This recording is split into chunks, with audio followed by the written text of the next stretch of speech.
It is the Sports Fix here on Flow FM. Let's have a look at River Murray football now in South Australia. A bit going on there over last weekend. A big upset, some interesting results in general. Couple of upsets, really. Big Bruce is with us. G'day, mate. How are you? G'day, Jason. Yeah, what a big week in River Murray football it's been. And, it was a big week for big margins. And, in the first game, it was a huge margin, wasn't it? It was. Let's talk about Imperials, who at the moment I reckon are going as well as anyone. 18-12-120. Maipalonga 5-10-40. 30 scoring shots to 15. They basically dominated this game from start to finish, Imperials. Oh, it certainly did with an 80-point margin. And Maipalonga, as I said on the Friday night sports show, that the loss of Jack Klasky was going to be huge for them, getting the ball out of the stoppages. And it certainly proved that way, didn't it? They jumped them, Imperials, 6 goal to 2 points at quarter time, if you don't mind. And it never really got any better, and it was all over at half time. But look, they were just in sensational form. Mitchell Leanut was put into the ruck, and he was dominating. Harley Montgomery's just continuing his fine form, and Sam D. Michelle, whether he's around on the ball or up forward, he's just dominating. One week he's getting in the best players, the next week he's kicking 3 or 4 goals. So they just had many winners all over the ground.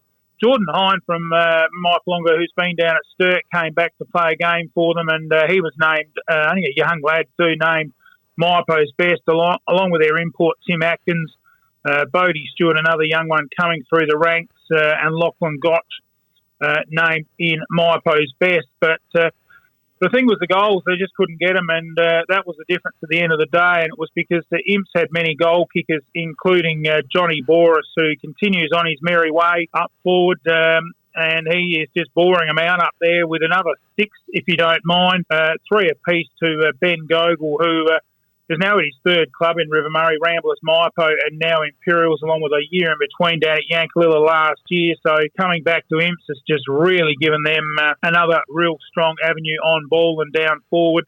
And Daniel Girdham, who really is vintage Girdham at the moment, with another 3 goals.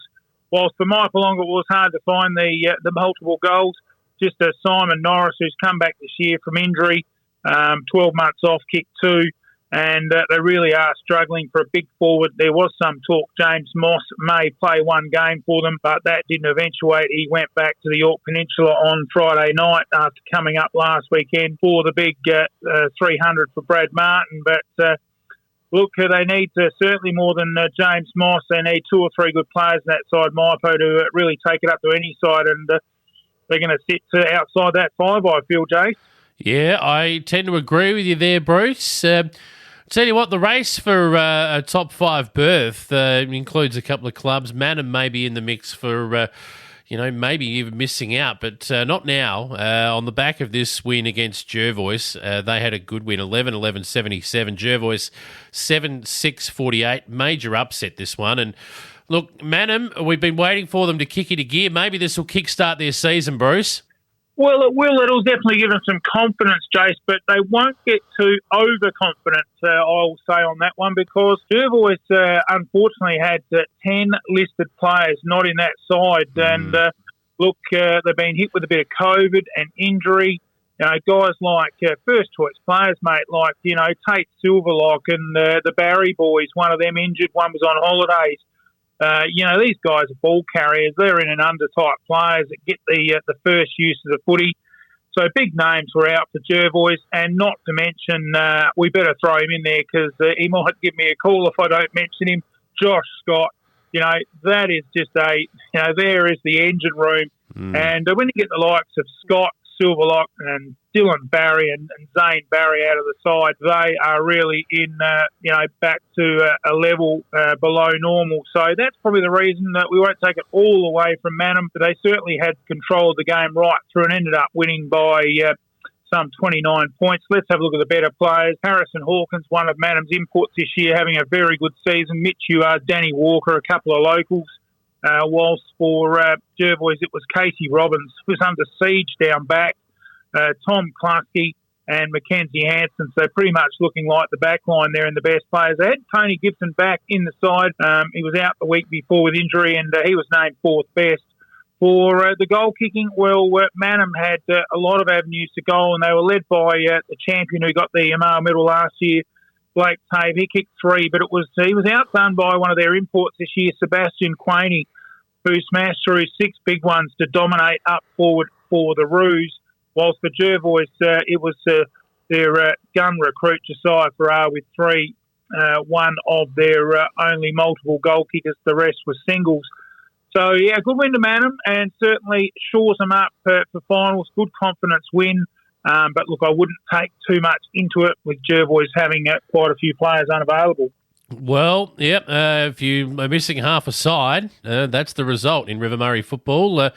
Gone are the days where you can just coast through as a top side against some of the lesser run sides. Not that Manham is in that category. I think they're certainly pushing for maybe a third spot on the ladder, Bruce. The Roos, they'll be in the hunt for that anyway. Yeah, we'll have a look at the ladder shortly, and some of our predictions are at this stage of the season, as we're pretty much nearly at the we're at the quarter way sort of through, aren't we? So, but it's certainly looking like the top 5 is set. We'll look at more of that in a moment. So we'll look at the last game of round 6, Jace. This might be the match of the year in country football, this one. It was an old-fashioned shootout between Tailem Bend and Meningie, and Tailem Bend got the job done in the end. They had to come from behind at quarter time to do it. But what about the scoreline? 20-7, the Eagles, to Meningie 16-11. Look forward to seeing these guys go at it again later in the year, Bruce.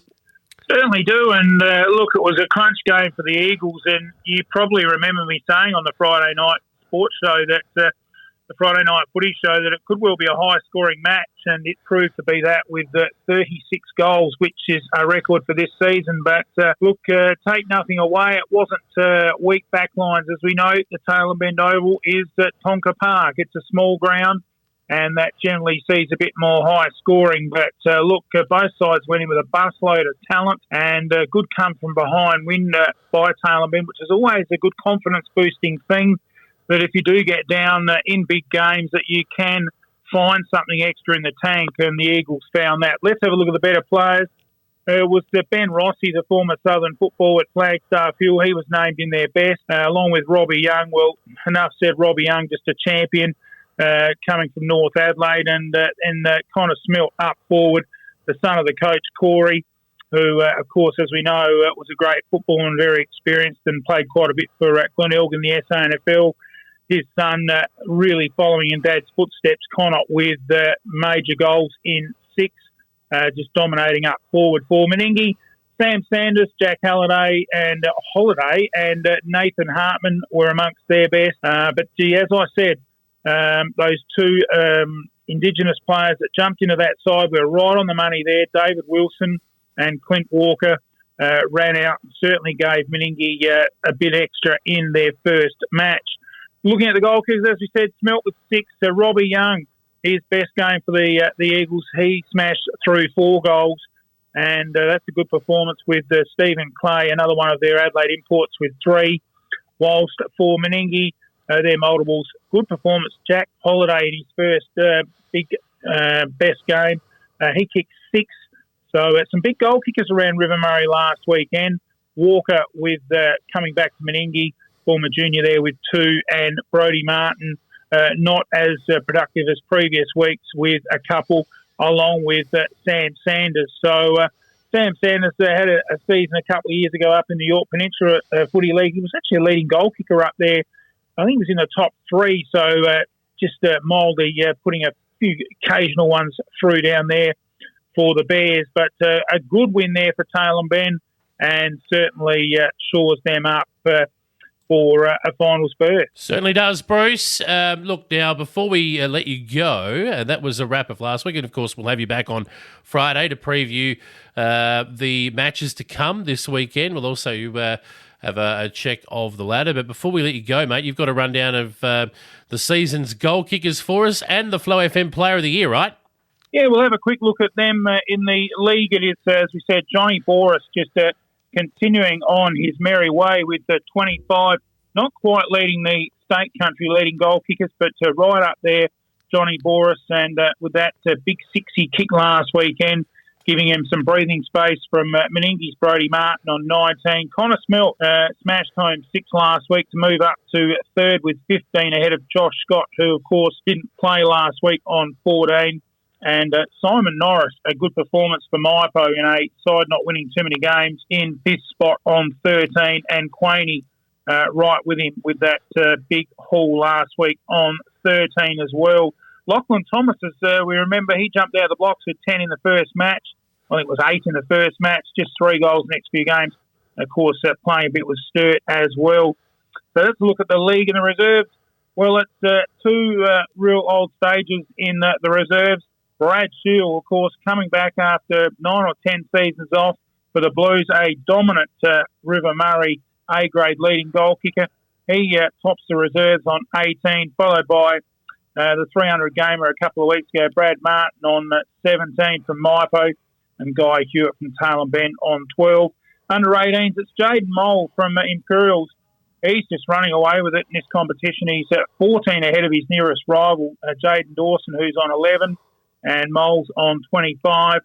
Whilst in the under 16s, it's Brock Pedler from Tailem Bend, just sitting a couple clear of Logan Cooper, 16 and 14 respectively. Pedler from Tailem, Cooper from Maipo. I look at the Flow FM Footballer Player of the Year, and look, a little close one, this one that we look at each week, thanks to Flow FM for the sponsorship.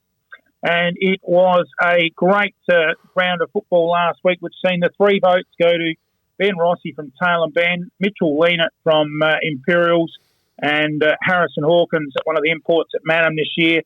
Those all got the big votes of the 3. Looking at the leaderboard, Montgomery with that 3 jumps, well clear on 11 from Thompson, Meningi on 6, Vermont Imperials on 6, Hawkins, Manham on 5, and Rossi, Tailem Bend on 5. And that tree stump, Michael O'Malley on 4 votes, making up the top 6. So, look, no surprises there. Some gun footballers sitting on top of the Flow FM Footballer of the Year award. Good stuff, Bruce. Looking forward to catching up with you live on Friday night to preview this round of matches. We'll check the ladder as well and just see where everything sits in the lead up to a big weekend of matches. I think we're into round 7 this weekend in River. Sorry? Did you want to look at the ladder? We'll have a look at the ladder while we're here, Jake. Sure, go for it. Ladder, it's the Imperials on top, as you said before at the call, going along very nicely and probably the form side at the moment, and they sit on top, 4 wins from their 5 games. Jervois in second with 3 wins from their 5 games. Meningi in third, 3 wins from 5 games. Tailem Bend sitting in fourth, also with 3 wins, and Manham making up the 5th spot with 2 wins and 3 losses. Maipo and Ramblers outside the 5 with 1 win apiece. And I think it'll be a fair call to say right now the 5 is set, and it'll just be a matter of shuffling around with a few musical chairs and seeing where they all finish. But as you called it, Imperials certainly looking well placed at the moment to be minor premier. They certainly are, Bruce, and I reckon those positions 3 to 5, there'll be musical chairs there all season long. Yeah, I think that's probably a fair call. Jervois obviously to get some players back. Meningi, well, I think they're going to be, they're definitely the surprise package this year. And look, that 3rd spot is going to be very, very important. It's going to be vital come finals to have that double chance. So, look, at this stage, for me, I still think, and I can't change my mind, Jay, I've penciled Tailem Bend in that top 3 at the start of the year, so I still think they'll finish in that top 3 with Imps and Jervois. And Meningi, for me, the surprise right up there with a big chance to, let's remember, Meningi didn't have a club a couple of years ago. They went into recession in 2020. So that's just an enormous performance, isn't it, in a couple of years to come back and be right in contention. Certainly is, mate. Look forward to catching you on Friday, Bruce. Enjoy the rest of the week until then, mate. We'll see you on Friday.